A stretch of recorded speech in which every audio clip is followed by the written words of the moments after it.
Welcome to the new video of NeuroPhilos. Get ready to dive into a gripping tale that will leave you breathless, thinking, and inspired.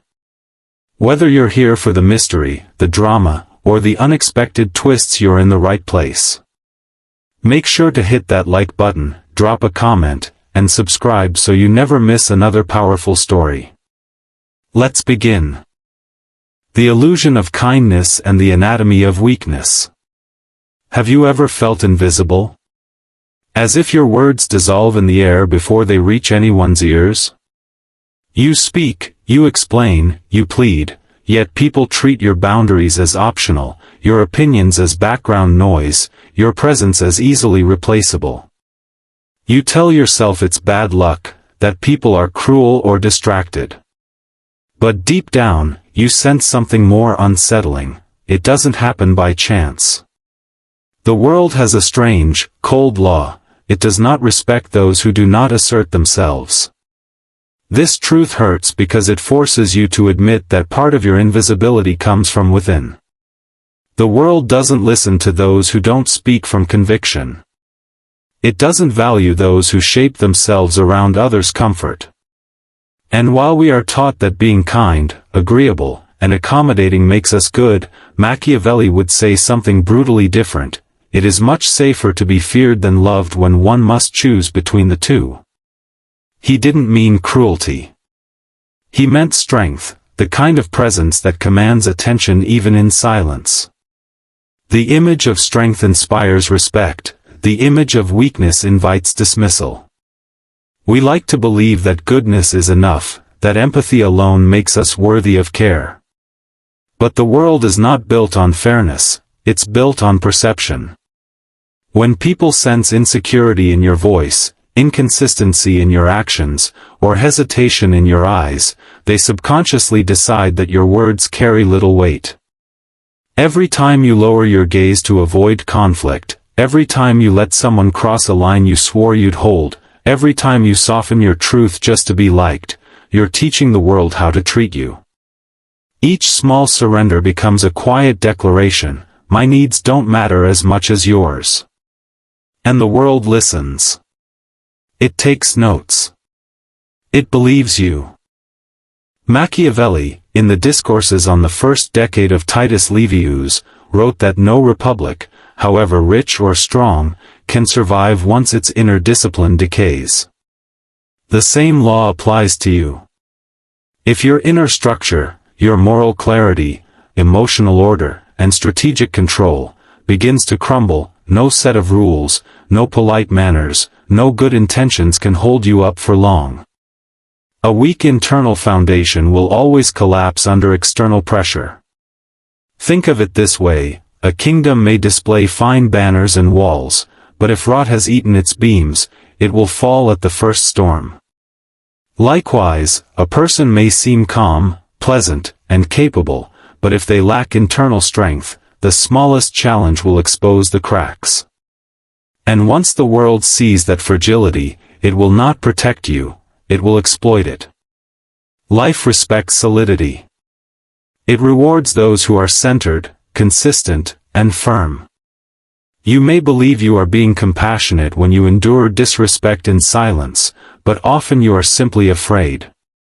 Afraid of being disliked. Afraid of confrontation.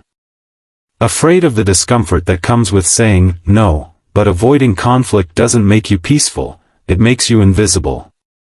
The more you try to be everything for everyone, the less you are anything at all.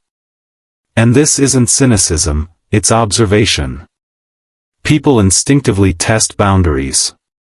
They don't do it out of cruelty, it's simply how human interaction works. We measure others by their reaction. When someone's limits are soft, we push further. When someone's words wobble, we stop listening. It's not personal, it's psychological. The world only trusts those who seem to trust themselves. If you have ever wondered why people talk over you, why your opinions are brushed aside, or why others seem to have an effortless authority you can't replicate, look inward. Do your words come from anxiety or from certainty? Do your gestures project calm or confusion? Does your posture say, I am here, or, please don't notice me?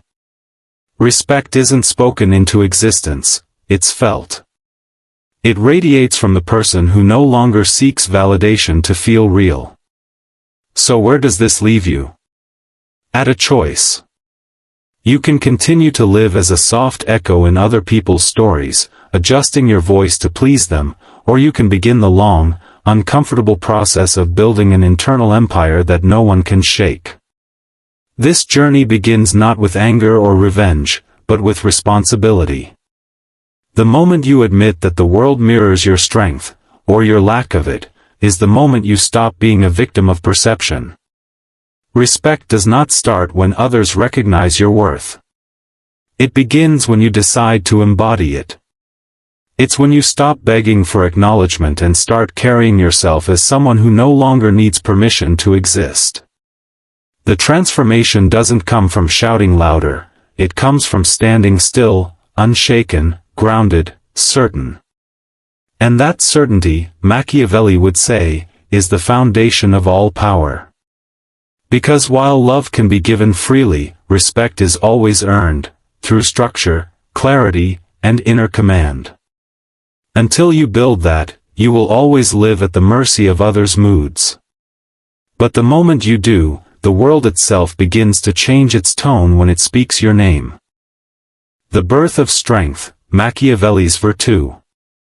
Strength is not a gift. It is not inherited, nor bestowed by luck or lineage. It is built, slowly, painfully, through the discipline of facing what others avoid. True strength begins the moment you stop pretending to be harmless. For as long as you cling to the image of the good one, the agreeable soul who hurts no one, you will remain unheard. The world does not listen to the harmless. It listens to those whose presence demands attention even before a word is spoken. Machiavelli called this presence virtù, not virtue in the moral sense, but inner command, the force that bends chaos to one's will. In The Prince, he wrote that a leader's survival depends less on fortune and more on virtù, that inner steel that turns misfortune into strategy. For him, it was not about cruelty or aggression, it was about mastery. To act with intention rather than impulse. To hold your composure when others break. To know when to speak and when silence itself becomes a weapon. Every person who commands respect shares this quality. They walk into a room, and without arrogance or noise, the atmosphere shifts. Conversations pause. Posture adjusts. Why? Because virtù radiates a quiet gravity, a message that says, I know who I am, and nothing you say will shake that. You cannot fake that power, it is forged through countless small acts of coherence, every time you say no and mean it, every time you hold your ground in discomfort, every time you act with clarity instead of panic. This is the difference between appearing strong and being strong.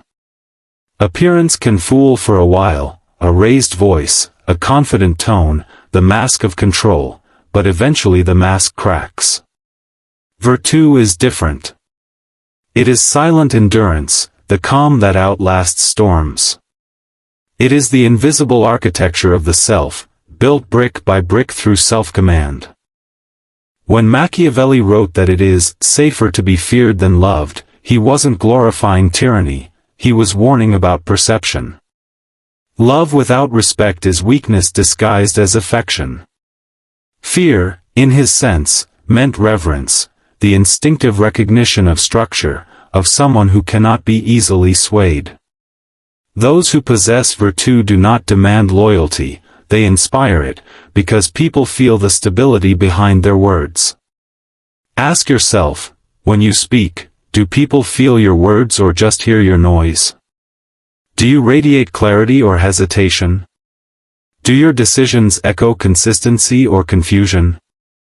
The essence of virtù lies in alignment, between thought, feeling, and action.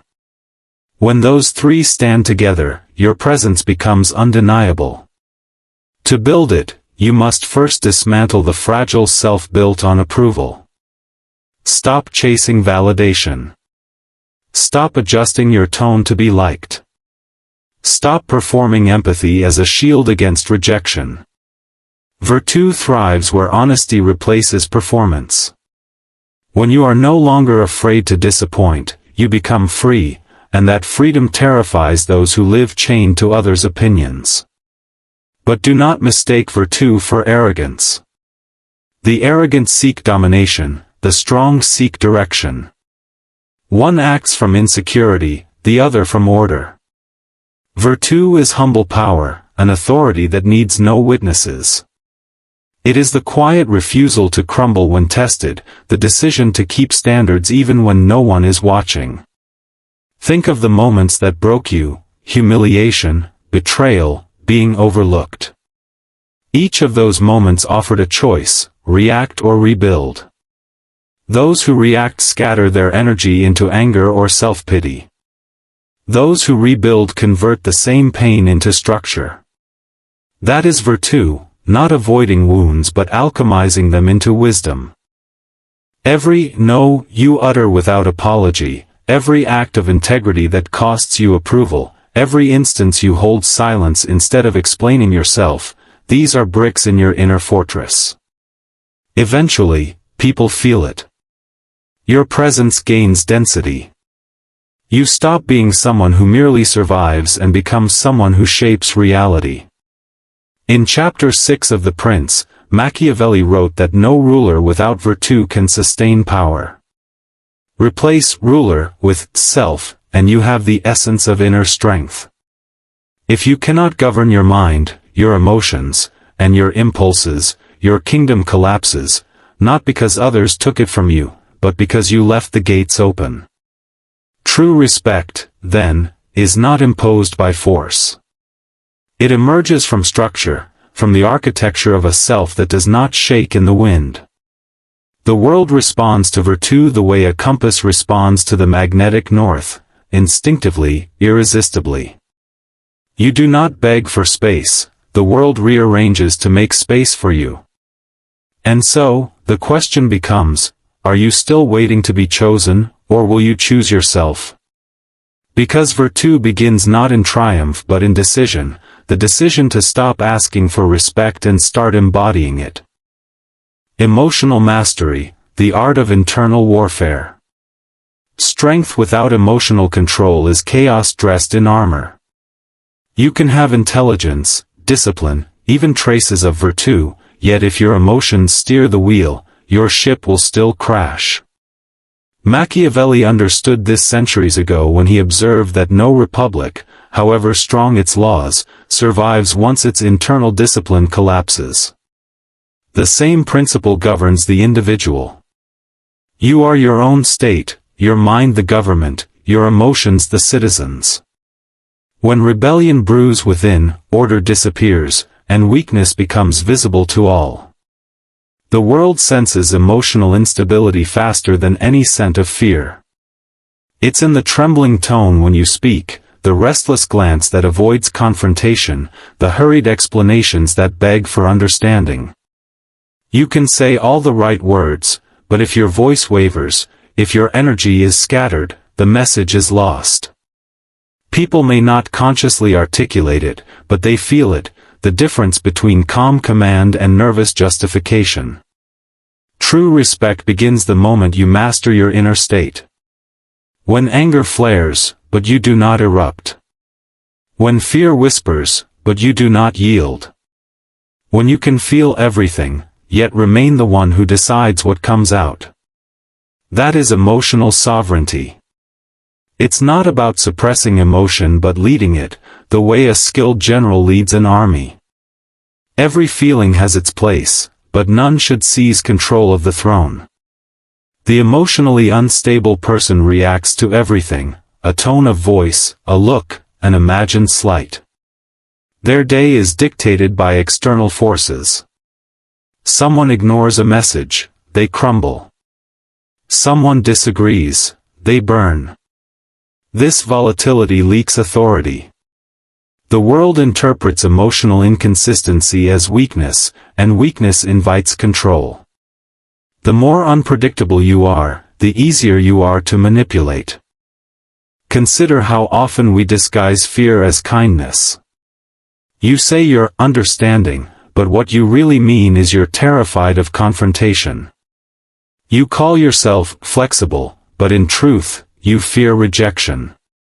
Every swallowed truth corrodes you a little more, and soon even your silence screams insecurity. You begin to feel that people use you, but the truth is simpler, they follow the emotional hierarchy. The calm one always leads, the frantic one always follows. Machiavelli warned that those who cannot govern themselves will inevitably be governed by others. Emotional instability is not just personal chaos, it's political collapse within the self. You become a land conquered by impulses, occupied by wounds you never healed. And the tragedy is that you start to project control outward, you try to dominate circumstances, fix people, and script outcomes, because you have lost command inside. But control born from panic always fails. To reclaim authority, you must turn inward, not to suppress, but to understand. Observe the triggers that send you spinning. Notice the patterns that repeat. The insult that ruins your day, the silence that makes you desperate, the argument that pulls you into rage, these are not enemies to destroy, but teachers revealing your fault lines. Awareness is the beginning of mastery. You cannot command what you do not see. Emotional mastery doesn't mean you stop feeling, it means you stop serving feelings that weaken you. Anger can be strength when directed. Fear can be guidance when understood. Sadness can be purification when accepted. But when these emotions dictate your behavior, they enslave you. You become a puppet reacting to invisible strings, always chasing balance but never creating it. And the price of this slavery is steep. People stop trusting your words because they see your moods deciding for you. You say, "I'll change," but emotion overrules reason. You promise boundaries, but guilt makes you break them. Every inconsistency tells the world you cannot be relied upon, and respect dies there. The predictable are trusted, the unstable are tolerated. So, what does emotional command look like? It looks like restraint. It sounds like measured silence before response. It feels like stillness beneath the storm. It's when someone tries to provoke you, and you do not flinch. When disappointment arrives, and you do not collapse. When love fades, and you still walk forward with dignity. This is not detachment, this is leadership. And before you can lead others, you must lead yourself. Machiavelli believed that stability was the foundation of power. The same holds for you. If your emotions sway with every gust of wind, your foundation remains fragile. Nothing solid can stand upon it, not relationships, not careers, not dreams. The world does not build on shifting sand. So, from this moment, start watching your inner weather. Learn to breathe before reacting. To think before defending. To decide before feeling. Over time, you'll find that your silence becomes sharper than anger, your calm heavier than intimidation. And when that happens, people will start to listen differently, not because you speak louder, but because you no longer leak energy when you do. Emotional mastery is not the absence of feeling. It's the art of carrying your fire without burning yourself. It's when your mind becomes a fortress, not cold, but controlled, and inside that fortress, respect begins to take root. Reconstruction, the republic within. Every transformation begins with a collapse. There comes a moment when the illusion of control shatters, when you can no longer disguise your exhaustion with optimism, or your fear with kindness. The mask slips. The silence becomes heavy. And in that quiet realization, you finally face what you've avoided for years: you are not who you thought you were. That is the beginning of reconstruction, the death of the facade and the birth of something real. Machiavelli once wrote that when a republic becomes corrupted, even good laws cannot save it. Applied inward, this means that no matter how many motivational books you read or affirmations you recite, if your inner structure is rotten, collapse is inevitable. You can patch the walls, but the foundation will still sink. The only way forward is demolition, selective, painful, and necessary. Reconstruction begins with brutal honesty. It requires standing before the mirror and admitting, "I am weak, and no one is coming to save me." These words are not defeat. They are freedom. Because when you accept responsibility for your fragility, you reclaim power over it. You stop waiting for others to fix you, to validate you, to finally see your worth. You stop expecting respect from a world that only mirrors what you project. From that moment, rebuilding begins, brick by brick, decision by decision. You start questioning everything you once accepted, the routines you cling to, the excuses you tell yourself, the values you pretend to hold. Each question becomes a chisel breaking the old marble of your false identity. The process is not glamorous. It is lonely, disorienting, and slow. You will want to run back to comfort. You will crave distraction. But every escape only delays your rebirth. Reconstruction is not self-improvement, it is self-examination. It's not about becoming better, it's about becoming true. You stop chasing the image of who you think you should be and start uncovering the essence of who you are. Machiavelli said that good laws arise from good arms, meaning, discipline precedes morality. Translate this inward: only when you develop the strength to uphold your own boundaries can you create the principles that guide your life. Without internal arms, self-control, clarity, endurance, your laws collapse into empty ideals. You must rebuild from the ground up. Begin with the essentials. What do you truly believe? What do you refuse to tolerate? What kind of person would you respect if they stood before you? Then demand that same standard from yourself. This is the hardest part, realizing that every betrayal you've suffered was, in some way, permitted by your silence. You taught people how to treat you. And to change that pattern, you must first treat yourself differently. Discipline becomes your first tool.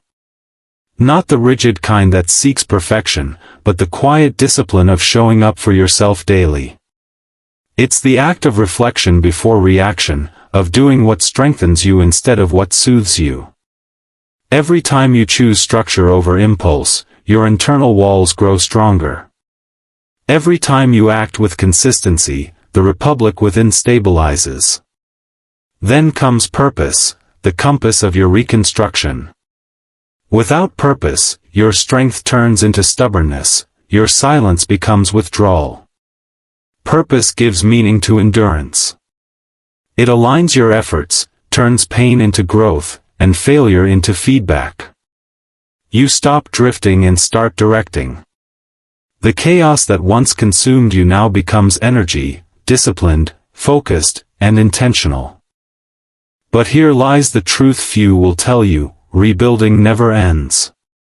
Machiavelli observed that to preserve freedom, a republic must constantly renew its laws and institutions. You must do the same. Self-discipline decays when neglected. Principles erode when untested. To stay free, you must reform yourself again and again, questioning, refining, rebuilding. Each phase of your life will demand a stronger version of you. And yes, it will cost you. Reconstruction always demands sacrifice, the loss of familiar comfort, the shedding of relationships built on your old weakness, the death of illusions that once made you feel safe. But what you gain in return is priceless: coherence. The moment your inner world aligns, thought, emotion, action, you begin to emit something rare in this chaotic age, stability. People sense it. They may not understand it, but they feel it. They start treating you differently, not because you changed how you speak, but because you changed the energy behind your words. You have rebuilt the republic within, and now, like any well-governed state, you command respect without demanding it. Reconstruction is not the end of pain, it is the transformation of pain into power. It is the art of becoming whole after shattering, the choice to stop patching cracks and instead rebuild the structure entirely. And once that process begins, the world cannot treat you the same again. Because when you are internally ordered, the chaos outside no longer defines you. You define yourself. And that is the birth of sovereignty, the first sign that the republic within has finally risen. The courage to be disliked. There comes a moment in every person's evolution when they realize that seeking universal approval is the root of their imprisonment. You spend years trying to be agreeable, kind, diplomatic, carefully balancing yourself between the expectations of others. But one day, you notice the exhaustion. The smile feels forced. The apologies sound hollow. The people you've tried hardest to please still find reasons to be disappointed. That's when the truth strikes, no matter how perfectly you behave, someone will always disapprove. Machiavelli understood this paradox well. In The Prince, he warned that a leader who tries to please everyone will please no one and, worse, will lose respect. It is much safer to be feared than loved, if one must choose between the two, he wrote. But his words weren't about cruelty, they were about clarity. Fear, in his sense, meant the presence of boundaries, the firmness that signals to the world, I cannot be manipulated. The courage to be disliked is not rebellion, it is the ultimate act of self-respect. For years, you may have confused niceness with virtue. You thought avoiding conflict was maturity. You mistook silence for peace. But each time you softened your truth to be accepted, you traded a piece of your integrity for a drop of temporary approval. And approval, unlike respect, evaporates quickly. The more you depend on it, the more you weaken yourself, until your worth becomes a mirror reflecting only what others think of you. People don't respect those who beg for understanding. They respect those who can stand alone. You must accept that being firm will offend some, that standing by your principles will make others uncomfortable. But discomfort is the price of authenticity. You cannot be respected and universally liked at the same time. They are opposite currencies. One buys you comfort, the other buys you freedom. Every time you say, yes, when you mean, no, you lose weight in the world's eyes. Every boundary you allow to be crossed erases a line from the map of your identity. Eventually, people stop asking where the limits are, they simply walk through you. To regain control, you must be willing to draw that line again and guard it, even if it costs admiration. Because admiration built on compliance is hollow. The courage to be disliked means standing in your truth when silence would be easier. It's looking someone in the eye and saying, I understand you don't like my choice, but it's still my choice. It's choosing alignment over approval. The first time you do it, fear will rise, the ancient fear of exclusion, of being misunderstood, of being labeled difficult. But after the fear comes power. Because once you survive disapproval and remain whole, you realize you no longer need permission to exist. Machiavelli would call this the transition from weakness to sovereignty, when your internal laws no longer depend on public opinion. The strong do not seek conflict, but neither do they flee from it. They know that silence can be as loud as confrontation, that presence itself can draw boundaries. To possess this still authority, you must detach from the need to explain. When your actions are coherent, they speak louder than defense ever could. Ask yourself, how much of your life has been lived in reaction to others' expectations? How many decisions were shaped not by desire, but by fear of disapproval? You might discover that most of your past wasn't truly yours. But it can be now. The moment you stop negotiating your worth, you begin living according to internal law, not external pressure. That shift changes everything. People who once overlooked you begin to sense a difference. They may resist it at first, but eventually they adapt to your new structure, because the world always recalibrates to firmness. Being disliked is not a failure, it is a filter. It separates those who benefit from your weakness from those who respect your strength. When you stop trying to be agreeable, the wrong people drift away, and the right ones finally notice you. Your circle shrinks, but it solidifies. You lose noise and gain weight. The courage to be disliked is not loud or vengeful. It is quiet certainty. It is waking up and knowing that you will act with integrity even if no one applauds. It is the calm that comes when you no longer fear disapproval, because you understand that respect doesn't come from pleasing others, it comes from standing still while others waver. Machiavelli's warning was never about choosing fear over love. It was about choosing strength over dependence, structure over chaos, truth over comfort. The world respects those who stand firm in who they are, even if it resents them. And once you embody that firmness, that unshakable center, you no longer chase respect. You command it. So say it clearly, once and for all, from today onward, I choose respect. Not because it's easy, not because it's safe, but because the alternative is invisibility. And a life lived for approval is no life at all.